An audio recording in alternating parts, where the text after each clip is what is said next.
anything that we practice, we get better at.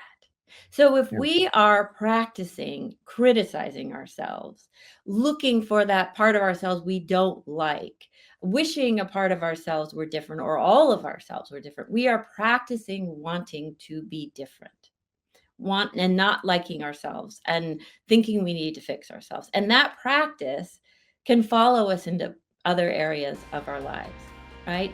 Welcome to Passion Struck. Hi, I'm your host, John R. Miles, and on the show, we decipher the secrets, tips, and guidance of the world's most inspiring people and turn their wisdom into practical advice for you and those around you. Our mission is to help you unlock the power of intentionality so that you can become the best version of yourself. If you're new to the show, I offer advice and answer listener questions on Fridays. We have long-form interviews the rest of the week with guests ranging from astronauts to authors, CEOs, creators, innovators, scientists, military leaders, visionaries, and athletes. Now, let's go out there and become Passion Struck.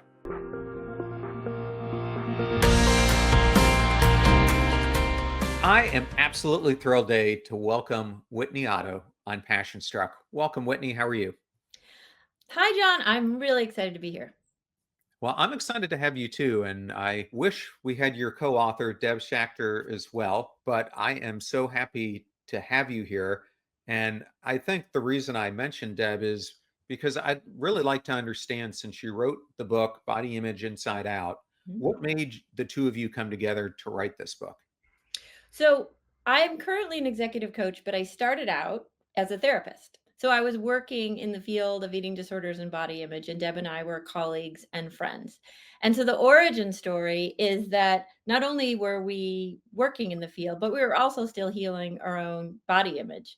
And we just found that when we were having body image thoughts and dialogues by ourselves, they were full of shame and depression and very heavy. But when we had those same dialogues with one another, they had a lightness, they could be funny, they had a very different outcome. And that was the origin of, hey, what if we brought what we're doing with one another and taught other folks how to do it? So that was the origin of our workshop series, which led to the book.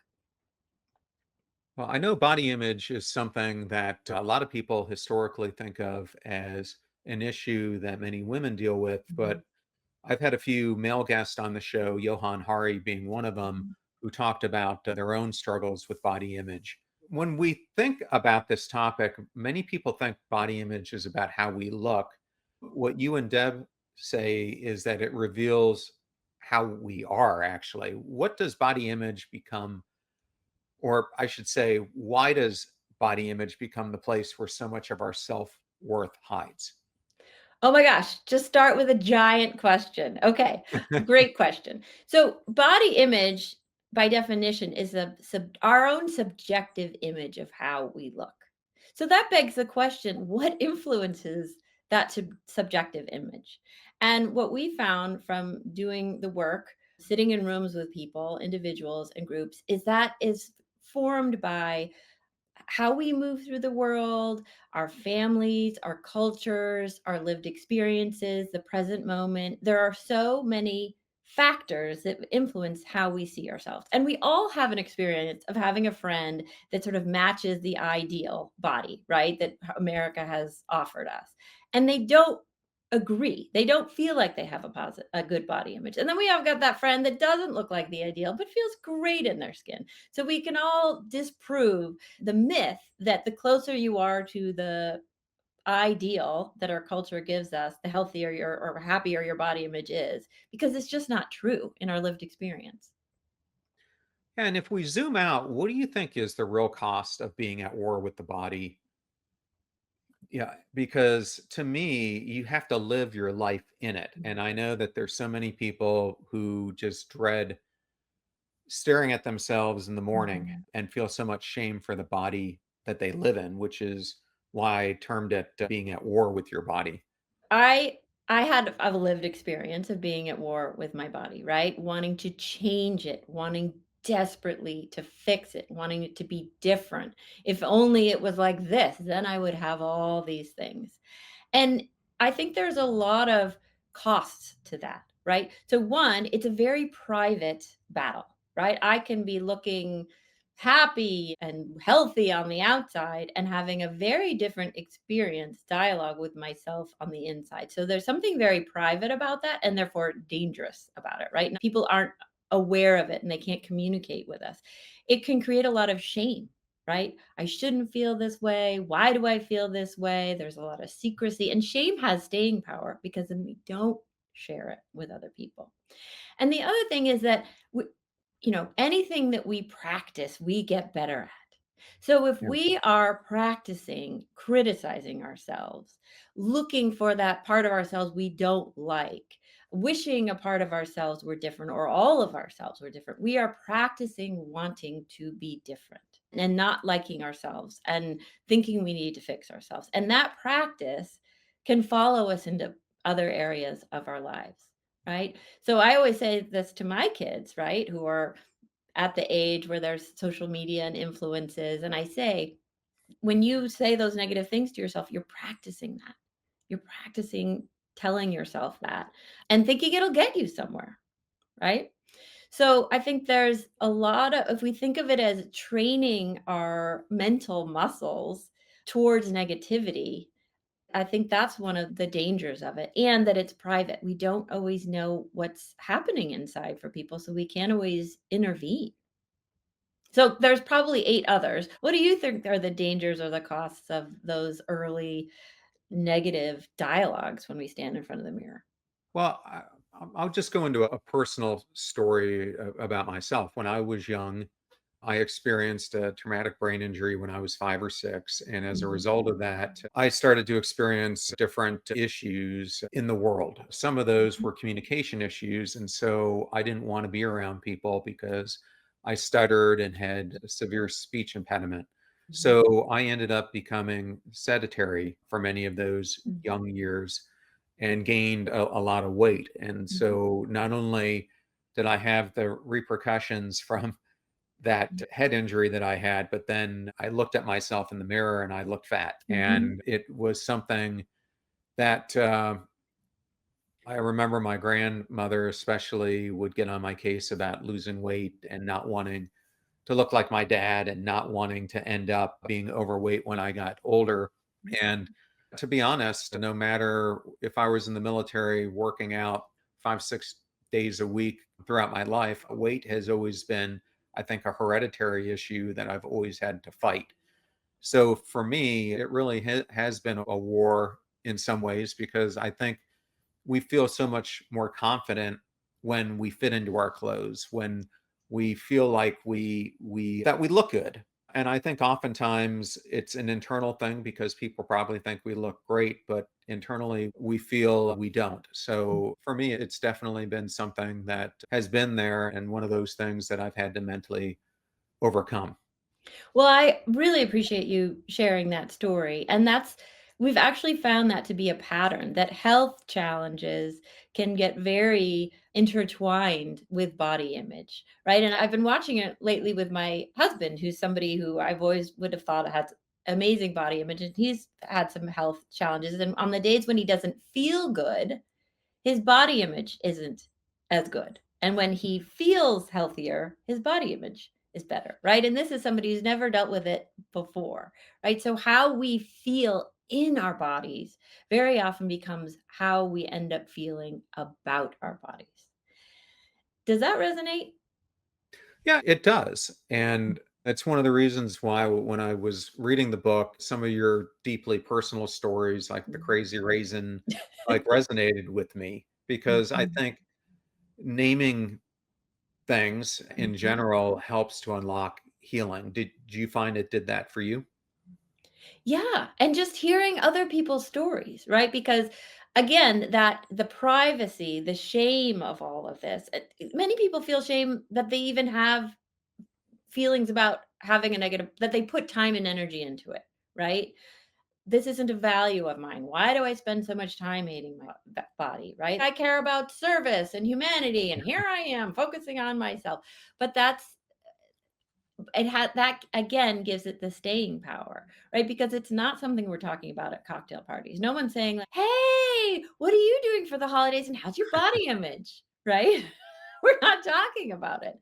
And I do think there's just incredible power in saying, "Yeah, here's some of my body image story and here's how mine's doing right now," just making it normal, right? That it's not perfect because in this crazy culture that we live in, we're supposed to feel good about ourselves all the time. That's part of the deal, right? But we don't. We're human. And I know when I was growing up, it's funny, my brother gets jealous of me because I still have color to my hair and he's younger than me and is already gray. I was Mhm, always jealous of him because he has one of those metabolisms that he mhm, like when throughout most of his life he could eat mhm, whatever he wanted and he would be skinny as a rail. My mhm. two kids have that same difference, not with the hair because they're young, but Right. one has to watch what they eat, the other one seems to pour whatever they want into the diet and Mhm. has no effect. But since we were talking about identity, how can a person who's listening identify their own character, the one that's causing their insecurity? Oh, yeah. So I talk about giving funny little nicknames to our insecure parts, right? When I was younger, and I use this word then and I don't use it loosely, but I called myself the fat temp, right? Because I was a temp at the time and I had just come back from the Olympics and I had all this potential. And here I was in a basement doing finances with a ruler and graph paper way back in the day. And it just made light of it, where it's like inside of myself, this felt terrible and awful. So what I like to do is give cute little nicknames to our parts that are having struggles with our body image, right? So we might talk about Couch John, right? When you were younger, Couch John had some challenges, right? And probably what's how we feel about ourselves colludes with the messages we receive from our culture that say, a million times a day through images, advertising, now social media. If you look like this, you get all that comes with it. This smiling, happy person, you will. So it is the answer to all your problems. But the reality is, when Couch John was sitting there, there was so much out of his control. He couldn't control what was happening. You couldn't control what was happening with your brain and then the effects Yeah. of that, right?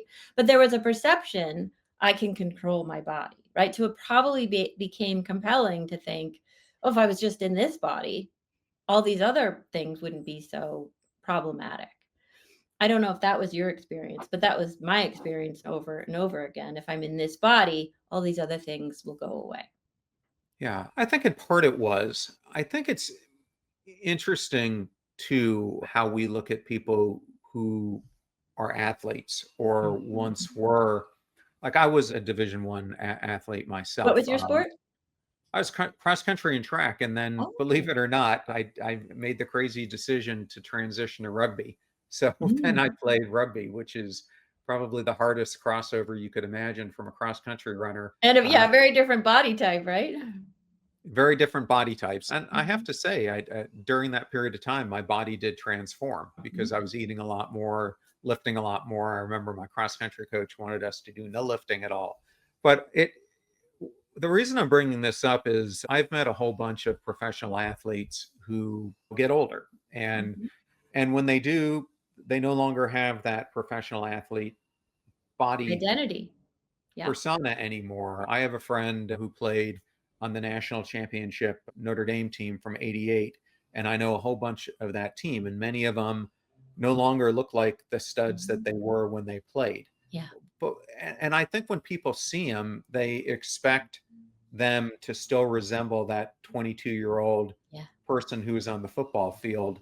How do you think, especially I think when it comes to people who are in the spotlight, we judge people so much? Well, I'm gonna let you start there because it sounds like you've given a little bit of thought there, and then I'll chime in. Well, I think sometimes it's difficult to let go of the image that we see and we set this unfair expectation.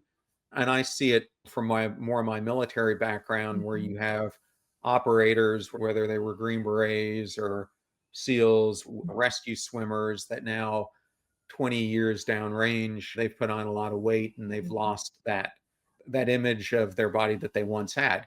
And I think sometimes we think, what happened to them? Did they drift? Are they not sticking with the practice of keeping up with Mhm. exercise and everything else? So I think my mind goes to they've gotten lazy, or they've become Mhm. complacent, or something like that. At least as I've thought about this, that's where I think people go. How about you?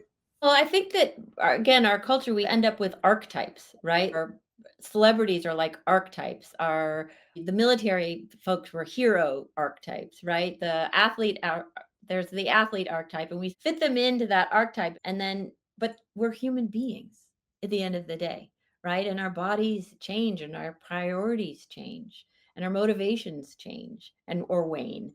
And so the reality is, we may go through different our bodies may change a lot over the course of our life, but again, I think as a culture we think in terms of, well, that they're that archetype and so they're going to remain there and I should remain there, right? Like how many we've seen so many folks, mothers, really challenged because their body has to change in order to create a child. And again, our culture says, well, have the baby and then you should be like within 2 months, you should have your body back.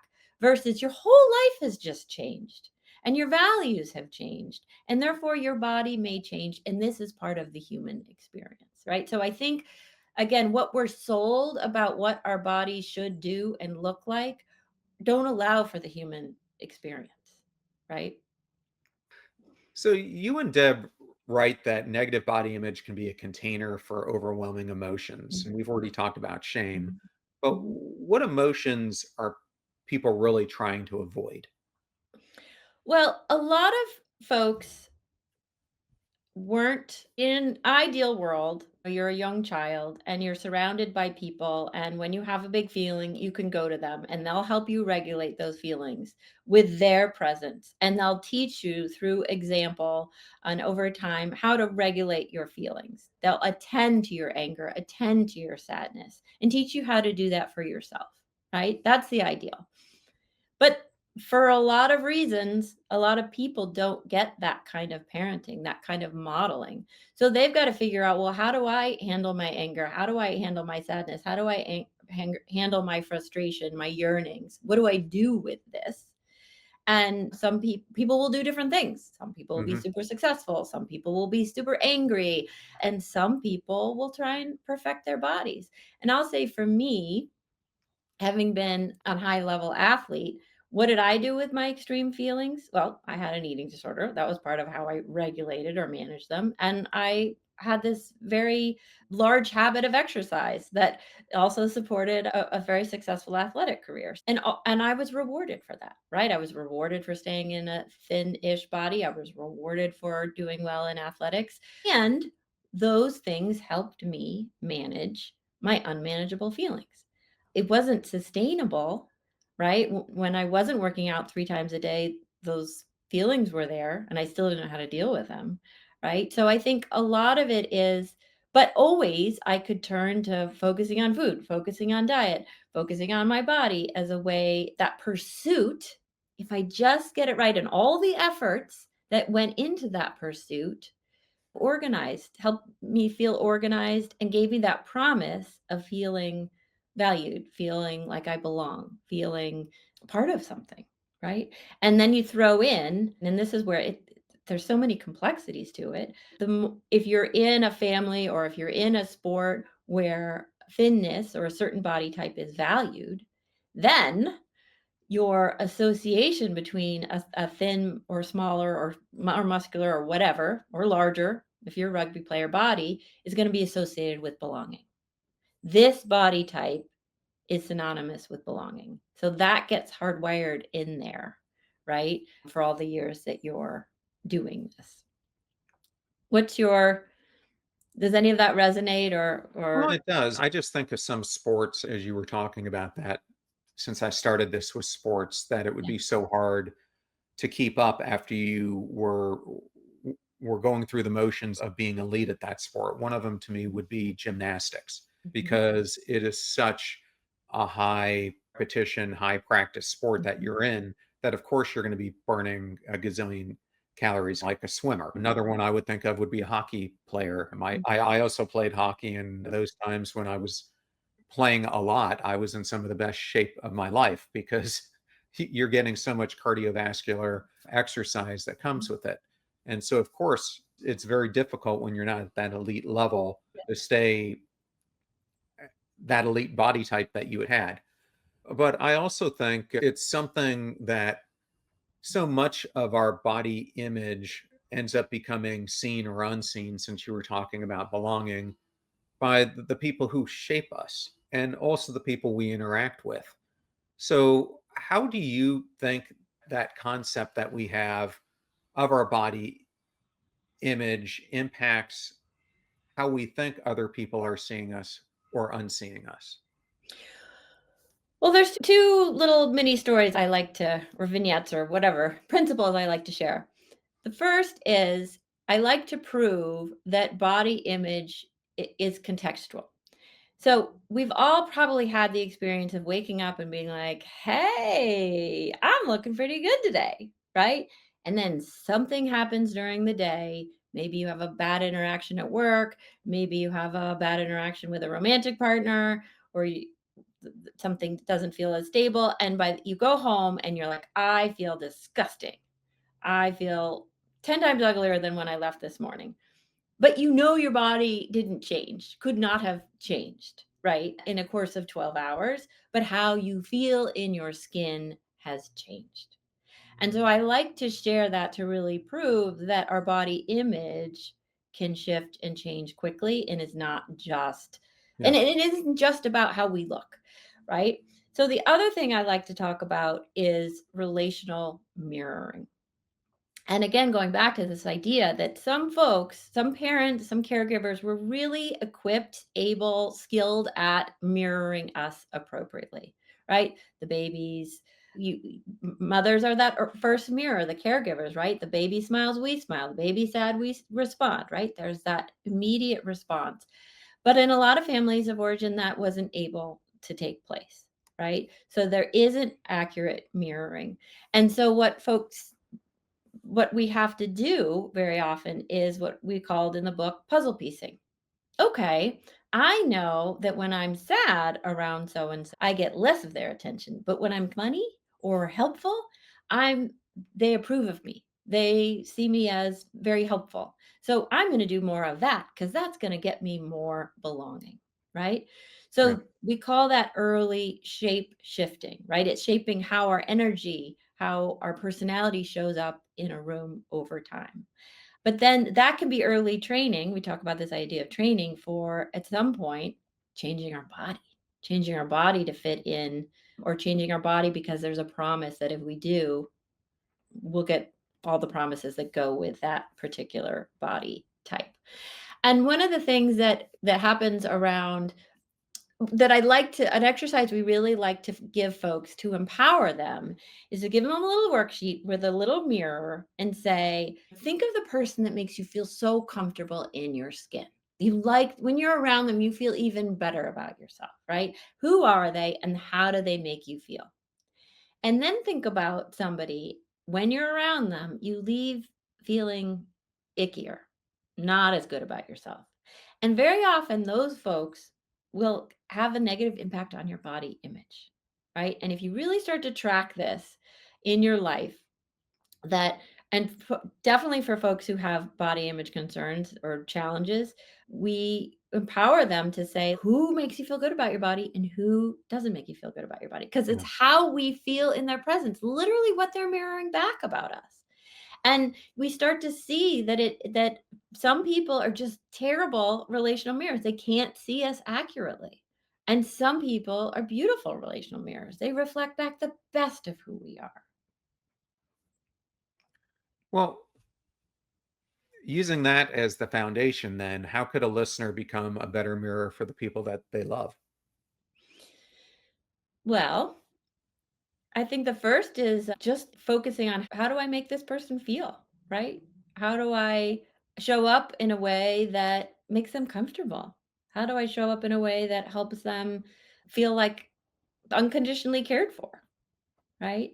So I think that's one question, and I also think I encourage folks to get curious about who they feel who are their positive relational mirrors and who are their negative relational mirrors, because again it gives them more agency, and it helps you have, oh, if I'm going to be around like three negative relational mirrors, like I want to prepare for that, and I want to have a really nice plan for when the day is over and how I'm going to take care of myself, because I'm going to feel icky, and maybe I'm going to feel like I need to change my body, but I will know why that is, right? I still have negative body image moments all the time. And to just call it that, I'm having a bad body image moment. Not, I'm bad, I'm wrong, I need to change myself, I need to fix myself. Just that very simple externalizing it. I'm having what we call a BIM. And and there's a reason for it. And I'm going to get curious about that. So you go back to, why is it dangerous, or what's the cost of having this really negative relationship with ourselves, and standing in the mirror and going, I hate what I see. I don't like myself. What's wrong with you? I hear people in my corporate practice all the time saying, what's wrong with me that I can't do this or I can't do that? And I always challenge people, what's wrong with this situation? Let's assume you're right and everything about you is great. What's wrong with the situation? Right? So it's the same thing. Oh, I have this terrible body. Okay, well, what else is going on? If I'm not inherently bad, or my body isn't inherently bad, what else might be leading me to feel this way? Yeah, because it's not just about being overweight. People have negative body images for tons of different reasons, Yeah, weight just being one of them. right. And even if there is, I think it's so important to say that we do live in a culture with a lot of biases. Right? And we do, if you are living in a larger body, you're probably experiencing a lot of negative messaging. And to not to negate that, and to say there's other layers to this that we can look at and be curious about, because there's a lot of layers to all of this. There are so many different layers to it. And I have this friend, Lisa Edwards, happened to be her birthday yesterday. And I say this now on the podcast and other podcasts I'm on, but I got it from her. She has this saying that the most incredible person you are ever going to meet in your entire life is the person who stares back at you. But the biggest critic you're ever going to meet in life is also that person who stares back at you. And I think that's the chasm so many of us struggle to cross in our life. And I think this is especially true, I find, with many high performers, Mhm. many of which are listeners to this show. Mhm. I was one of them who build these extraordinary lives, but they still feel like failures in their own skin. I call it, they still feel invisible in their own skin. Why do you think that's the case? Well, I think that Altai talked about this a couple episodes ago on her book, The Ambition Trap. And she talks about ambition, I think similarly to how I talk about body image, right? Is that it's the relation, ambition's not inherently bad. Body image isn't inherently bad. It's our relation to it that can be challenged and very often influenced by, she talked about core wounds. Yeah. I use the framework of internal family systems. Are you familiar with that Yep. model? So the idea being that we have parts of ourselves, we go back to the critic, right? That we have parts of ourselves that came on board at different stages of our lives to help us out. So maybe at one point, the critic, what's wrong with you? Why can't you do it this way? Why can't you perform better? Why can't you have this body? May have been trying to help us if we really believed that this body was going to get us belonging, success, happiness, safety, whatever it is. So it its original job was in our favor. It began with a noble intent, but very often those parts stick around and never get the memo that we're 20, 30, 40, 50, and that we have more resources and we don't need the critic quite as much. But we'll all notice, right? There's certain moments where the critic pops up louder or stronger, right? I have that in my own life. I'm like, wow, where'd that come from again, right? What's going on? That critic thinks it needs to help me in this old way. So I like to have a benevolent view of my own really negative or critical parts that at one point they thought they were trying to help me. So that's one of the things we do in the book and I do in my work is helping people come into relationship with all the parts. The ones that are going, you need to fix with yourself, and the ones that are saying you're beautiful and the most amazing person on the face of the earth, because they're all part of me and they're all think they're helping. Well, one thing I wanted to talk to you about was curiosity. This was something that really piqued my interest when I wrote it in the book or read it in the book. You wrote, it's not every day that you hear someone say, I've been feeling really curious about my body image lately. What most of us hear is some version of, I need to fix myself or I need to love myself. But what you two write is curiosity is at the heart of developing our body selves. Why is that the case? Because wouldn't naturally link curiosity with body image and body image success. And again, there are a lot of strategies when it comes to body image. And the one strategy is just focus on what you like about yourself.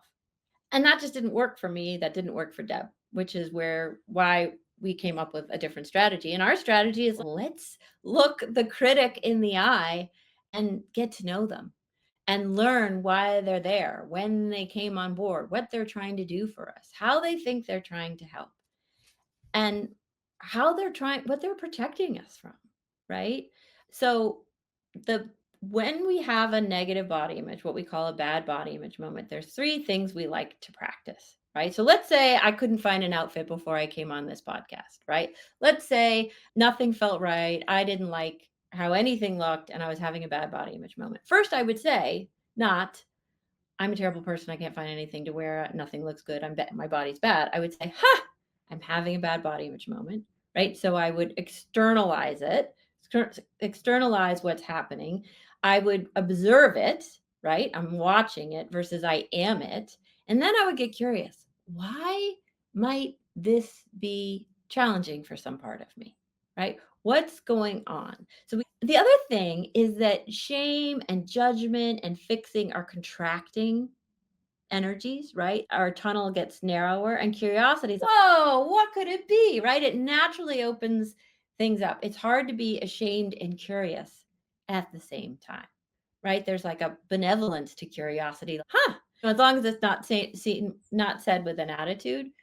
And then once we have a little of that opening, right, to bring some compassion in, right? Oh, you haven't done a podcast in a while. Maybe you have feelings about it, right? You used to run your own. You're not doing that now. What does that feel, right? So being curious and having some compassion for whatever might be going on. And again, that's almost like the reparenting, right? If we never got someone who said, "Oh, I see you're having a hard time. What's going on? I'm curious. I'm interested. Why might you be feeling this way? And let me bring some compassion to it." We never learn that. So these are like micro moments of reparenting ourselves in a loving way. And again, you put those reps in over time, right? If I learn how to deal with my negative body image moments, if I learn how to deal with other people's negative body image moments that way, then I might deal with other parts of my life that way versus being critical, being shaming, telling myself there's something wrong with me and telling myself I need to fix myself. I'm going to try something, Whitney. I'm going to see if this works. Ooh, If I'm not, excited. then I will cut this. But I am going to try to share my screen, see if this works. And I wanted to put up, for those of you who are watching this while I was looking Oh away, yeah. I wanted to put up this body self rotary guide that you have in the book because it was something that so caught my eye. Could you just, and you'll have to do this verbally a little bit too for those who aren't watching it, but can you walk them through this image that I'm showing? Yes. So there's a little figure in the center, and they're saying, I'm having a bad body image moment. I'm having a BIM. Right. And then there's like a rotary or a cycle going on around her. At the very top, it says, you're experiencing overwhelming feelings, right? Having big feelings. Often they can be around events, job interviews, dates, right? The things that involve big feelings and clothing tend to create bad body image moments, right? So then what happens is you have uncomfortable sensations. Ooh, I feel squishy. I feel big. And then, ooh, there's something wrong with me. I don't like my body. I know. There were like 19 billion ads for how I can fix my body in my Instagram app. Let me pick one. I'm going to fix myself. And by next month, I'm going to have a different body and these pants are going to fit. You recognize, but then what we're teaching folks to do is to say, "Ooh, I'm in an old pattern. I'm going into that fix it strategy." Because when you go into the fix it strategy, if I had continued around this and gone on that Instagram diet, I never would have dealt with those feelings that originally set me off on this path, right? Those feelings of feeling sad or anxious or scared or overwhelmed, I would never would have dealt with them. So here, this step number 4, I'm recognizing that I'm in a pattern and then I can choose something else. You're a coach, you know that choice is like the root of empowerment, right? To be at choice. So then that's where curiosity can pop in. What else might be going on? Why might I be having a bad body image moment? Let's get curious about that. Pretend I'm a friend to myself, offer some compassion, right? And then, the rest of the book is really about how do I resource myself? How do I attend to my feelings? How do I meet my own needs versus trying to meet my needs by changing my body? Because that's really what it is at the heart of this. How do I meet the needs I am having as a human being by changing my body versus how do I meet my needs directly? Right? What I really probably need is someone to listen to me and assure me, Yeah. right? So, did you want to add anything to the Rotary? It caught my eye, especially the last step in it, which is offering compassion. But what I was wondering, does the Rotary restart? Is this an ongoing cycle that you go through and you use this again and again, or is it meant to be a one-time circle? Well, great question. I wrote the book from Boston, Massachusetts, where we have a lot of horrible rotaries that go round and round and round and Yes, round, there right? are. I And was what the reason we did it is because if I decided I'm going to go on a diet and I'm going to fix myself, then I would just keep going round and round because then the next time I had overwhelming feelings, we would be off to the races again, right? But if we intervene and say, "Oops, I'm having a bad body image moment. What the heck's going on? How do I bring myself compassion and offer myself some resources?" I'm actually learning to attend. So I'm finally leaving the Rotary and going where I would like to go, right? To another town, to a field, to the airport, versus being stuck on this Rotary. And my lives stay small when we're on these Rotaries.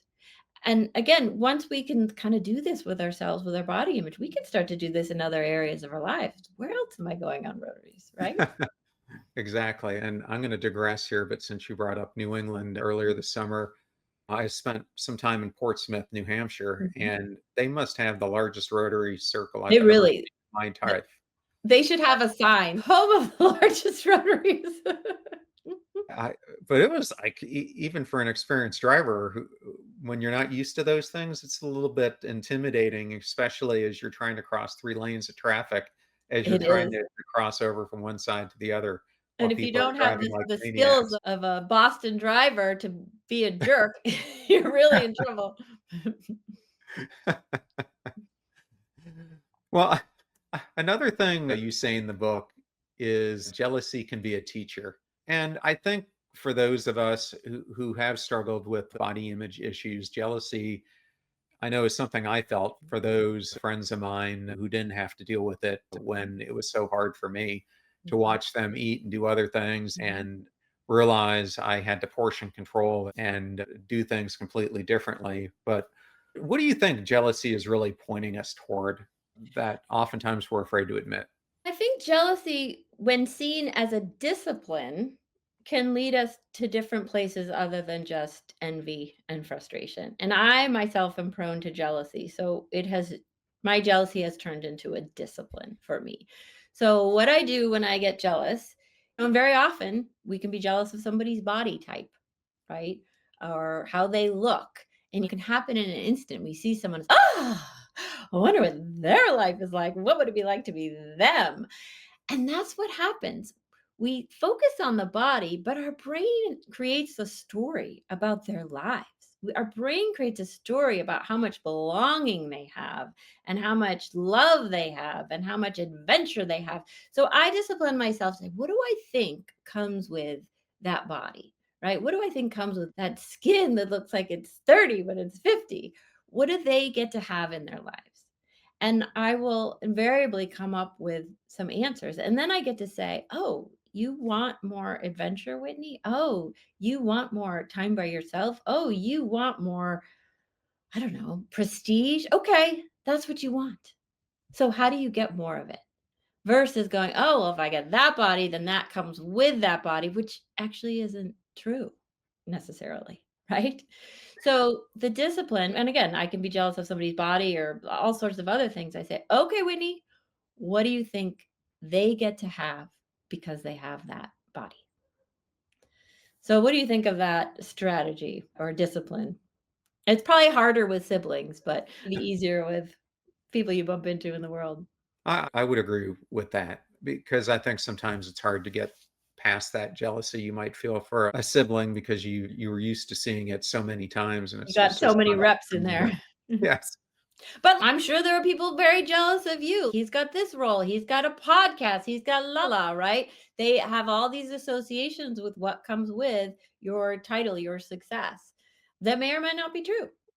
It's interesting that you brought that up. I went back this fall to my alma mater, the Naval Academy, and my rugby team and I actually got indoctrinated into the Rugby Hall Ooh, of Fame at the Naval Academy, congratulations. which was fantastic experience. But it was really interesting for me because this group of people who I've known now for decades, Mhm. and I feel I remember us when we were 18, 19 I years old. know, right? It was so interesting because I had classmates who were almost afraid or intimidated to come and talk to me. And it was really weird for me because I don't Mhm. feel like I'm any different from when I was Mhm. back then. But you're right, people look at you and they see you differently. I had one person describe me as a celebrity, and that's certainly not how I feel about myself. But it was interesting to see that perspective from others. Right. You could have caused people all sorts of bad body image moments without even knowing it. Well, if someone who's listening feels their body is the enemy, what is the most compassionate first question that they should ask themselves right now?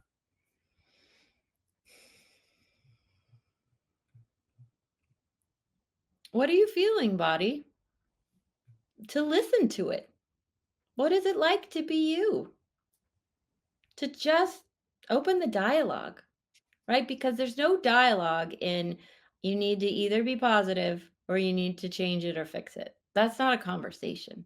And the main thing we want to start is conversations so that we can build a relationship with our bodies, ourselves, our body image, all those things. But at the heart of it, it's getting to know ourselves better and getting to know what got so much gets shoved into the closet with negative body image. I'm just going to pursue all the sorts of feelings and hopes and dreams and all sorts of things get shoved in the closet and it's saying, all right, let's let you out and let's get to know you a little bit.